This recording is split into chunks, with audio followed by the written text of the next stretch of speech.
What's going on, everybody? It's Jan here, and normally on Friday nights we have our stunt training, our Friday night stunt training. But honestly, there was like just so much traffic in LA tonight that and Autumn and I were the only ones who are going to be there tonight, so we decided to not do the stunt training. And I just want to talk to you guys because we just dropped the story so far this week, and Justice for Hire, the story so far, it's a big deal. Because it shows what we've done as a community for the last 5 years. 5 years of making this happen, right? Like my beard is like partially turned like, salt and pepper in the last 5 years. Fortunately, it's fine up here. But, it's a lot of work, and we've done a lot as a community. And the intention tonight is to just talk about what we're going to do next as a community. Like we have a show, we're making it with a global community. Anybody can be a part of the show right now from justiceforhire.app. You can be a hero or a villain or a client that hires them. So we're making the show together, but why are we doing it? And, we've had a lot of supporters over the years, a lot of people, and from all walks of life, folks who are high up in the Hollywood game, folks who just love martial arts, folks who, just care about what we're doing because it seems like we're doing something good for the world, and I think we are. So, but as the voice gets louder, as the story becomes more clear, just like our last video that we just dropped this week, the biggest video we've ever dropped, when people see it, like the people in our community absolutely love it. But some of the old supporters, they're like, hey man, like this, like, I don't know, and it's interesting to me because I've watched people watch me with this project grow. And I want to know what you guys feel about this. This is why I started this live stream.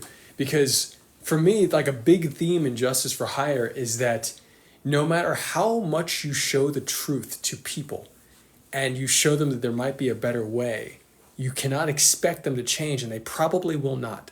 And I think it's one of the biggest flaws in movies and television and media is that there's this I think a clear example is Wonka. The movie Wonka. What happens at the end of the movie Wonka happens across so many movies and so many shows.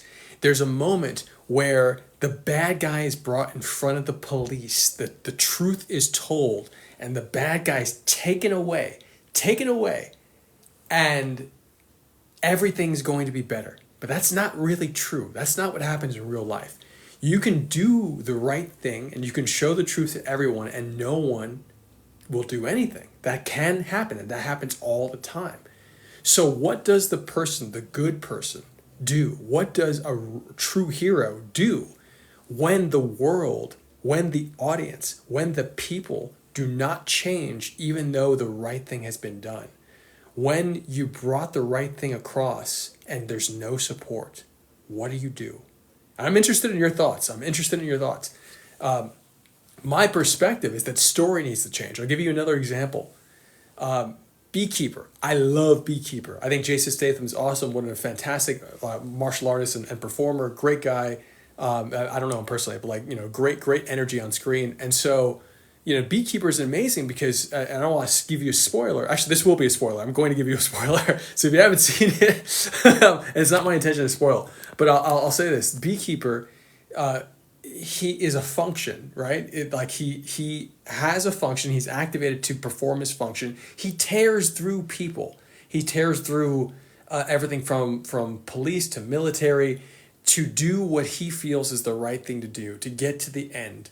And the end in the case of this storyline of Beekeeper is for him to take out the president, who he feels has, based on his function, has created a child that is caught being really problematic for the country, for humanity, etc. And at the end, because the president sees that her son has done wrong, she has a change of heart. And I think that is such a, it can happen, it does happen, but I think it's actually incredibly unrealistic. It sets unrealistic expectations, and it perpetuates a story model in which a hero goes to the greatest extent to go and an anti-hero, let's call it an anti-hero. An anti-hero goes through everything to make a change, and then at the end because someone else had a change of heart, they may not follow through all the way and their mission is quote unquote accomplished. The change has happened without having to slay the main target. And and please note that my what I'm saying is not that it would have been great if he would have like taken out the president. That's not what I'm saying. What I'm saying is it's a story mechanic, and it's a story mechanic that we believe by suspension of disbelief as audience members that this is what is like the way to write a story. And if we think it's the way to write a story, we might think it's the way to operate in life. And if it's the way we operate in life and it's not necessarily effective, then we actually have a problem. Because the way we consume media actually informs our lives. So, like Justice for Hire, the whole point of Justice for Hire is building a heroes culture. Like, that's the storyline. But the storyline is reflective of what the goal in real life is to make people to have a change of heart in themselves, or to recognize that they are the hero. They have to step up in their own lives for the things that they feel need a hero. And what does that mean for you? What does that mean for me? What does it mean for us as a society when that happens? What happens if everyone steps up to be a hero? Does everything change? Can it change? And so, and this is, to me, is like a real experiment, and it's an experiment. It's a heartfelt desire for me personally. You know, I remember when I was a little kid, probably the biggest moment for me, one of the biggest moments as a child was getting beat up by defending a friend. I was defending a friend when I was 9 years old. I got beat up by an entire family in Brooklyn around adults. I got beat up by like kids and teenagers, and I was 9. And none of the adults did anything. They all just looked. And I just remember that moment. And I said to myself, like, wow, this is doesn't matter if the wrong thing's happening. People will see the wrong thing happening and not do anything. And that is not a unique story.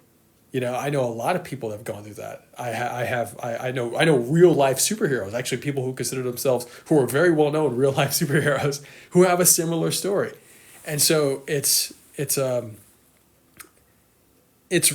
real. And what do we do if you know, what do you do if you know how to change people, if you want to make a change and there are other people that want to make that change with you? What do? You organize. That's the first thing. You organize. So I think that's a big part of what we're doing with Justice for Hire is we're organizing.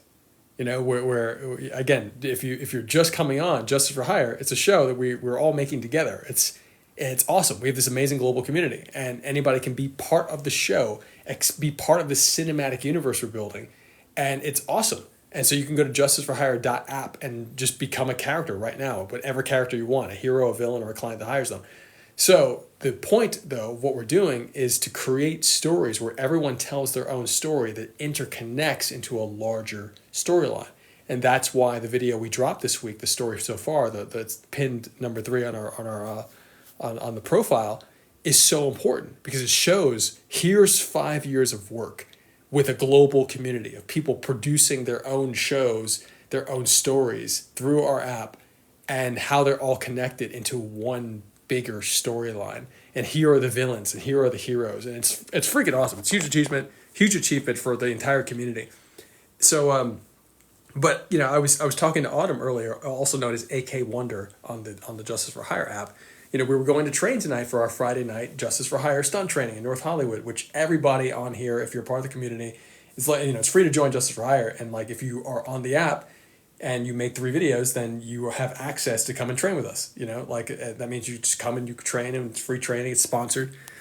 So everybody's welcome to train professional stunt training with us. You know, in our way. We have our way of doing it. There are many other stunt professionals that have their way. But we've won tons of awards based and, you know, done a bunch of different projects across film and television and more, doing our style of stunts. That's very realistic, but it's always formulated to the individual. So whoever you are, wherever you are, whatever you're capable of, whether or not you're a professional fighter, or you've never done any martial arts at all, or you have quote unquote a disability, you will be able to do something. And that is how I approach it personally, and that's why I love doing it with people, and it's so much fun. But the end goal of all this is looking deep inside and saying, how can we all be heroes? How can everybody? What happens to culture if we're all step up as heroes? So, you know, I just felt like I needed to turn on the camera and say something about this tonight because, you know, to put it plainly, one of my favorite supporters for what we do, who supported us at Comic-Cons every single year, San Diego Comic-Con, every single year, up until last year. I'm just going to be real with this. Up until last year, we were at the Superhero Kung Fu Extravaganza every year.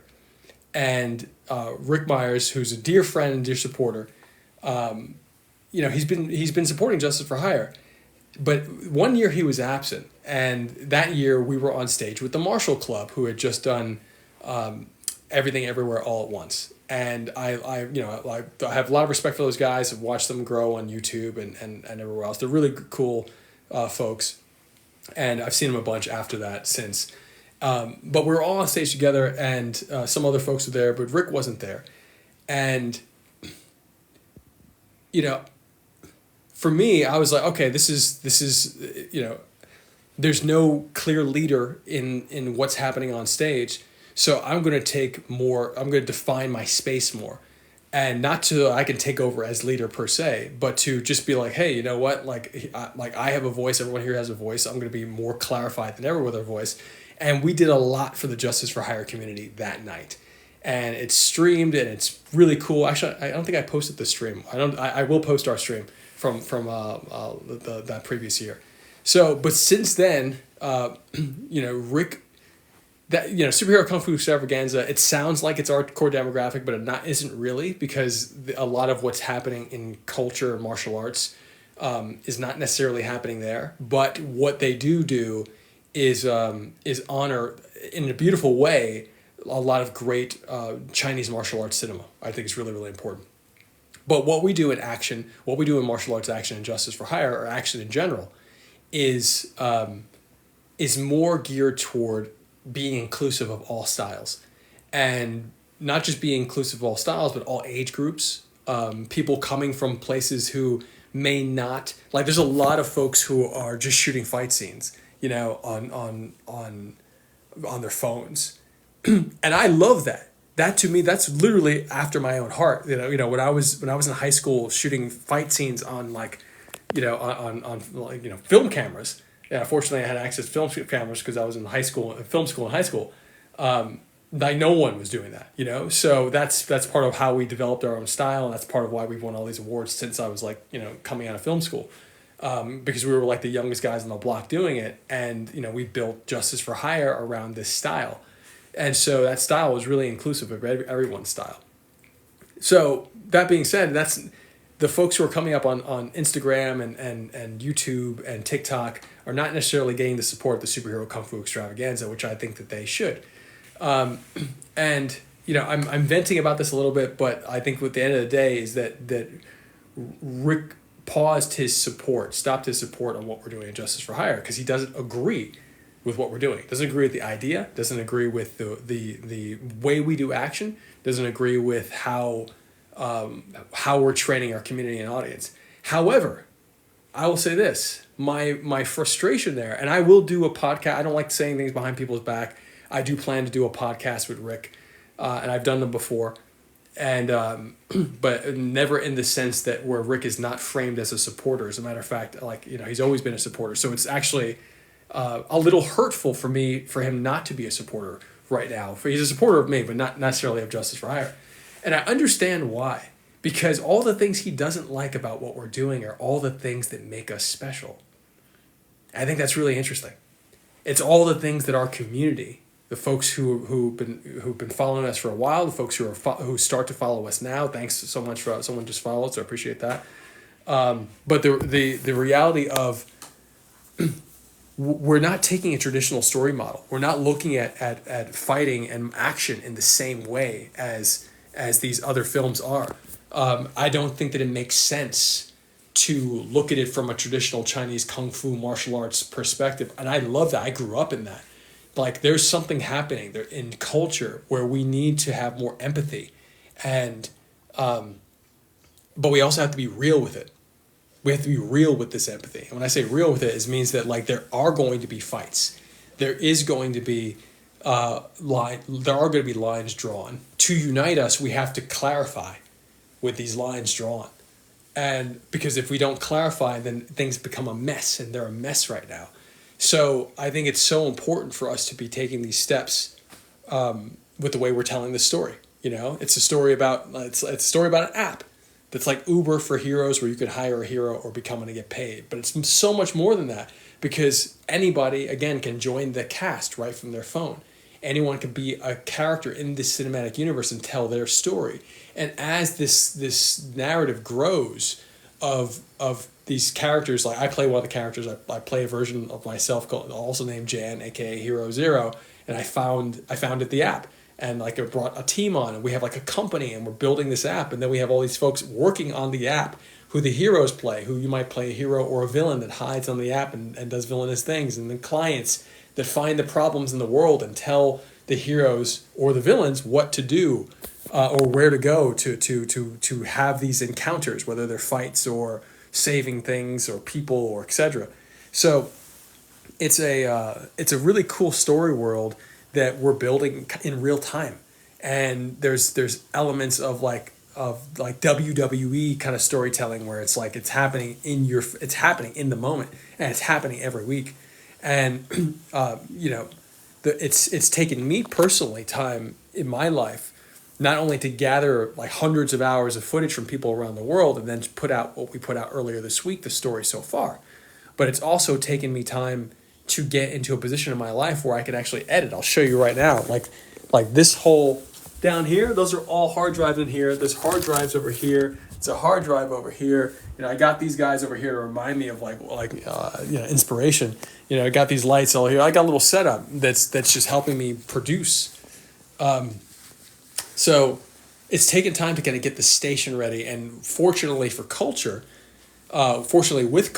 evolving with AI, etc., there are things that I can personally do to help tell the story we're all telling together, to help bring it all together, because of these AI tools. And like our platform, our app combined with the AI tools, it's just like mind-blowing the kind of stuff that we'll be able to accomplish this year and beyond. So for me, I've been seeking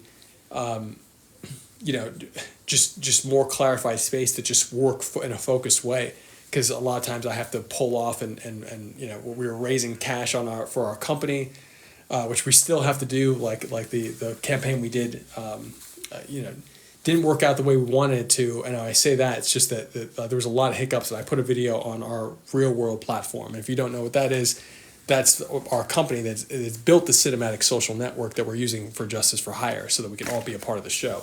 So that's, if you just go to realworld.com or at realworld on TikTok, you'll see some of the latest videos that I posted about what we were dealing with and more. So I came on here tonight just to talk to you guys, and it's something that I love. If anyone has any thoughts, questions, or ideas of what we're doing and how to build better, we normally do. We actually haven't done it in like a year.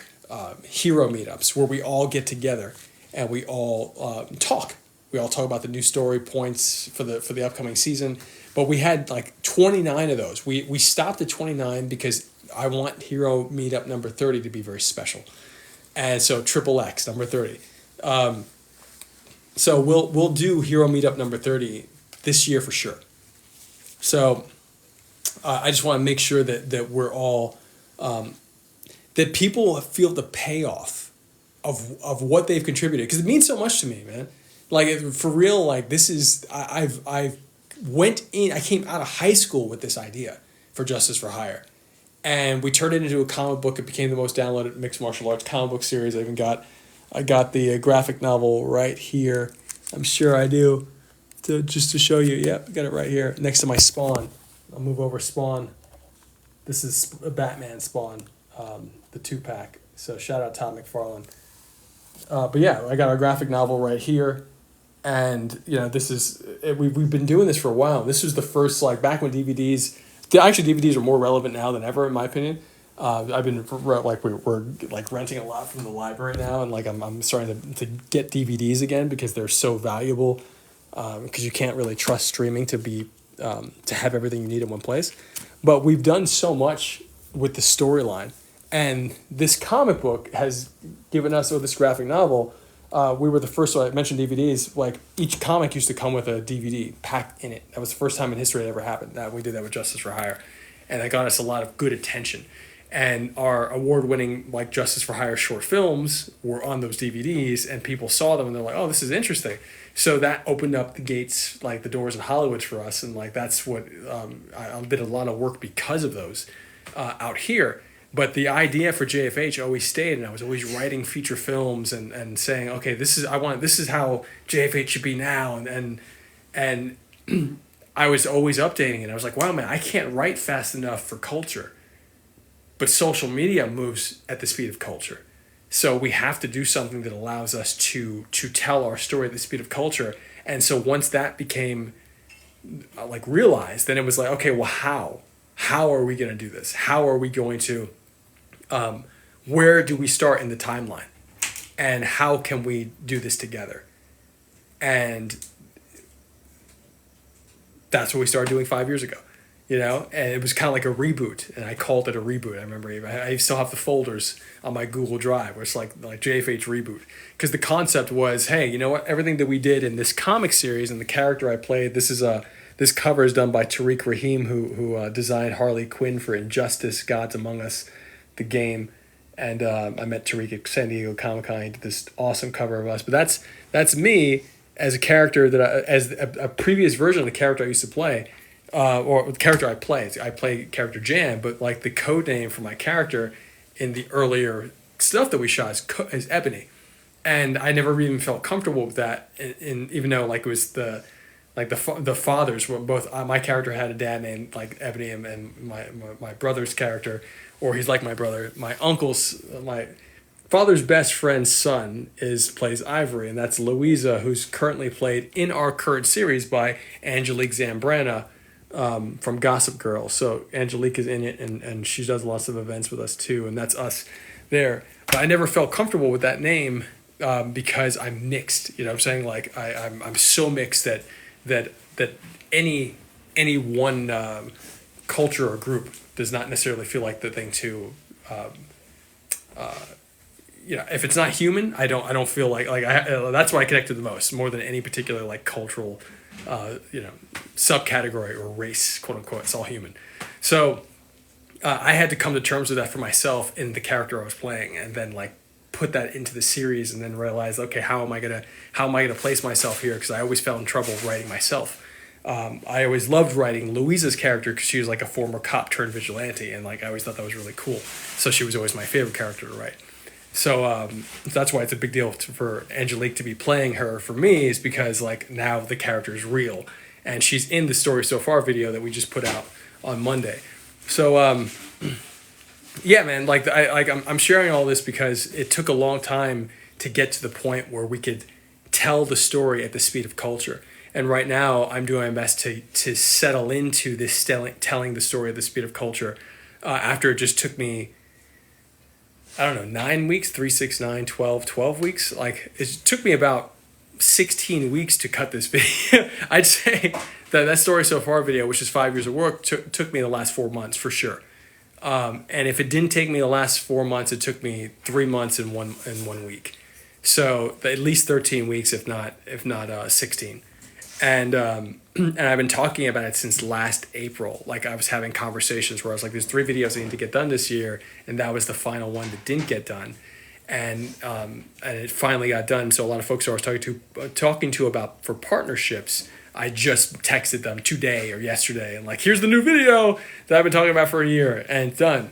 So like people are loving it, like it's doing really well, especially on Instagram. Like a lot of our intimate communities on Instagram. We have a larger following, obviously, on TikTok, but on TikTok, the folks who followed us are not necessarily, they don't necessarily know what the show is or what's going on. They saw our viral video that got like 7.5 million views, and they're like, "Oh, that's okay. I want to see more of that." And so, we've been building towards something for years, and I'm like really happy that we're here now. So I'm just seeking to get into a groove myself, so I can keep on pumping these things out, and also keep on go on tour, so we can go meet you guys wherever you are, and create content with you, because that's a big part. Like it's gonna be like a road show where we're making the series on the road, and it's gonna be fun. So we already do these things too. It's not like it's a pipe dream. It's like we've been doing this for years. That's part of how we shot the larger scenes with more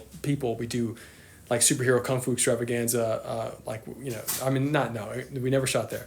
Urban Action Showcase and Los Angeles Comic Con, and St. Pete Comic Con in Florida. So New York, LA, Florida, we've done events where we shot content, and we're gonna keep doing that. We're just gonna keep expanding across the nation and the world in this way. So. And it's a big part of our company, Real World, in terms of the plan. So I'm sharing all this with you guys because I just felt like the need to vent, honestly. And I don't really do that on the Justice for Hire channel much at all. And I need to do it more because I want you guys to know that there's a process to this, and that I'm, a real person, and that I'm what we do in Justice for Hire. Obviously, it's fiction. We're telling a story together. But that story, our stories matter. They shape us. And if we don't recognize that and take ownership of that, then we can be controlled by the stories that we ingest. And so, the whole concept here is building a hero's culture in the storyline, but also in our hearts. And, being able to meet the world with more strength and more love.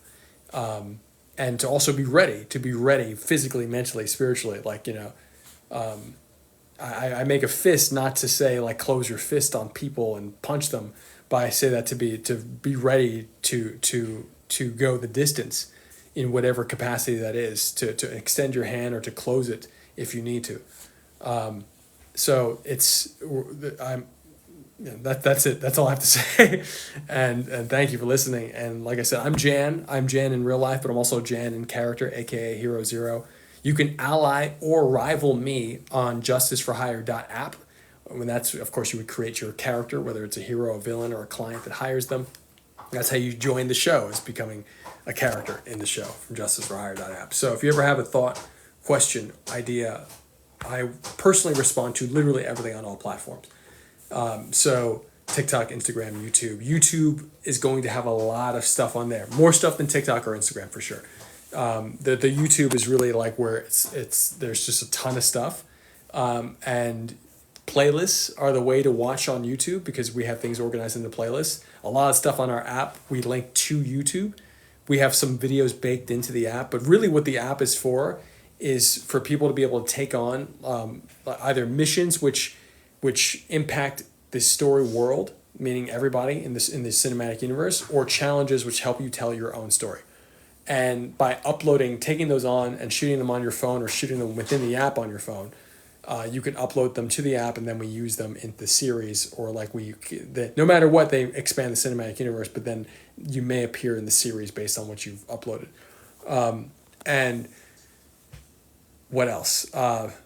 But the YouTube is really more so where you'll see so much stuff on there, including a lot of training that we normally do Friday nights. I just dropped the training video tonight on the JFH YouTube, so you'll see it right now. It's just dropped, and we'll eventually be we have a Patreon that's up that anybody can support, but we're going to organize that more and really turn it into more of a film school, an action film school for our style of action, and behind the scenes stuff. So a lot of the playlists, I'll be releasing a lot of stuff on the JFH YouTube, but you won't see it prominently displayed. As a matter of fact, a lot of stuff might start. We want people to see it, find it, but as we grow, the intention is to put a lot of stuff on the Patreon so that folks can, supporters who want to support, can get special access to certain things. And then we have the general community stuff. So there's a whole plan here, and this is just part of us trying to build an organization, or moving toward building, not trying, building an organization that is sustainable. So and I hope you join it. So I hope you join at least justiceforhire.app, which is free to join, and have fun with us and tell your friends about what we're doing because it's really, really cool. And watch Justice for Hire, the story so far. It's like I said, it's the third video pinned at the top of our profile on both TikTok and Instagram, and or if you're on YouTube, just search Justice for Hire, the story so far. So if you ever have any thought, question, or idea, even about the app, message me, And I say hi to every single person that comes on the app. When I'm in my right, state of mind. They're like, 2 years ago, I did not do it and I missed like 100 something people that joined. And so I'm still going back and saying hi to them. And so if you have joined and you did not see a hi from me, be on the lookout. It will come. And if you have joined and you haven't checked in a while, check, because I may have said what's up to you.